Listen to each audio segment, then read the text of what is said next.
бахшида ба рӯзи 8 июл рӯзи маъюбон ҷиҳати дастгирӣ намудани ин қишри аҳолӣ дар ноҳияи восеъ амалҳои хайру савоб анҷом дода шуданд.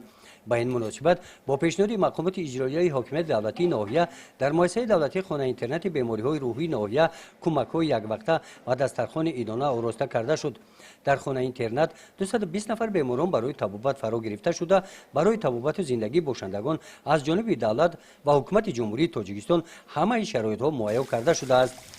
дар ин рӯз бо пешниҳоди мақомоти иҷроияи ҳокимияти давлатии ноҳияи восеъ бахшида ба рӯзи маъюбон таваҷҷӯҳи ҳамаи ҷамоатҳои деҳот барои дастгирии маъюбон равона гардид.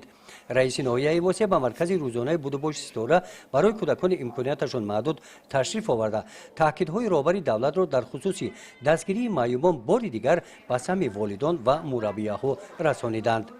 рӯзи 8 июл маъюбони шаҳраки ҳулбуг ҳам барои ғамхорӣ ва таваҷҷӯҳ дар ҳаққи онҳо ба пешвои миллат президенти ҷумҳурии тоҷикистон муҳтарам эмомалӣ раҳмон изҳори миннатдорӣ баён карданд.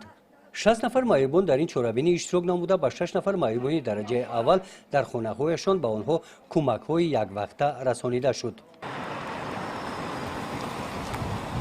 таҳти сарпарастии мақомоти иҷроияи ҳокимияти давлатии ноҳияи восеъ дар деҳоте ба номи абдиавазов ва деҳоте ба номи мирзоалӣ вайсов ҳам ба маъюбон кӯмакҳои яквақтаи моддӣ ва пулӣ расонида шуданд. бахшида ба рӯзи маъюбон дар ин рӯз ба якчанд оилаҳо кӯмакҳои яквақтаина расонида шуданд. гузориши хоҷа назриев, худойназар зуҳуров аз ноҳияи восеъ барои барномаи иттилоотии Навид.